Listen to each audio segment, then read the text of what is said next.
电钻响，黄金万两。大家好，我是安德公小米。早上有点冷啊。今天早上第一家过来呢，就是帮这个业主修一个灯。4、5天前给我打电话让我修，然后一直没顾得上过来，因为这几天实在太忙了。昨天晚上又给我打电话说，务必今天给搞一下。我说那就今天早上早点吧，刚好另一家呢约我是9点多出去干活，我说早点过来帮他把这个灯修一下。这个灯呢，他用了有6、7年了，之前中途修过一次，换过一个驱动，还是风断器，现在呢他又坏了。当时修这个灯呢，他一共是花了200块钱，说是装这个灯是100，拆这个灯是50，换一个驱动是50块钱。现在用了有2年的时间，现在又不行了。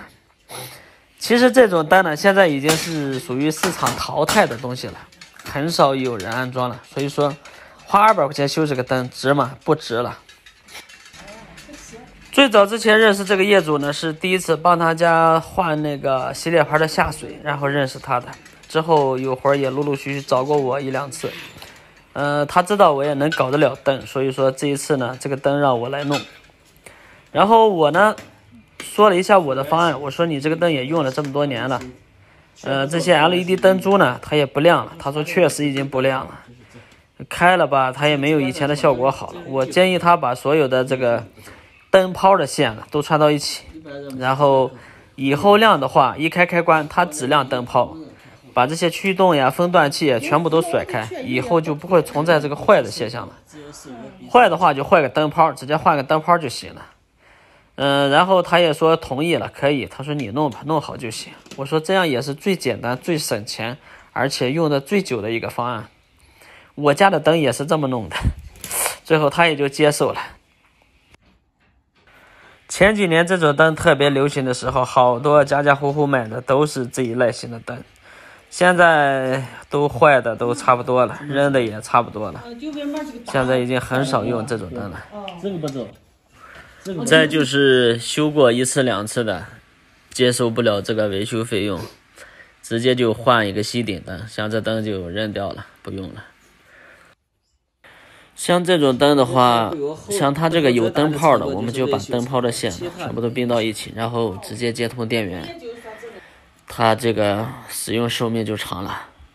还有一种就是没有这个灯泡的，我们就可以买一组那个 LED 的贴片，然后贴上去，把那个驱动直接接到外边来，毕竟它有这些水晶啊什么都遮挡，也看不到那个驱动，也可以继续使用。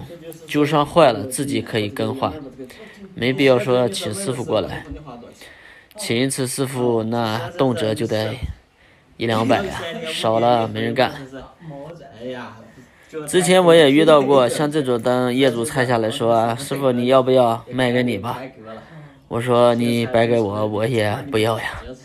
那找个收破烂的来收吧。收破烂的来一问是个灯，哎呀，算了，扭头就走了。当年买的时候都是1、2千，有的水晶灯花到5、6千的，但是拆下来的时候真的是一文不值。像这个灯装灯泡的话是外圈10个，中间6个，一共16个灯泡。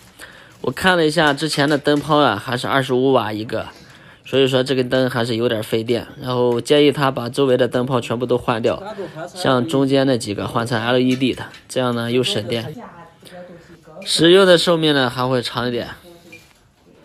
其实我们做完安装工呢，每一次遇到问题多为业主着想，源源不断的老客户那就是蜂拥而至，转介绍的老客户也多，这就会有源源不断的活干。认识这个业主呢，也是以前的老客户介绍的。我们有源源不断的活呢，其实都靠这些老客户。好了，本期视频就拍到这里了。观看米师傅后期更多精彩视频，点关注支持一下吧。看到这里，你们是不是要疑问了？哎，前面那提工具包的是谁呀？报上名来。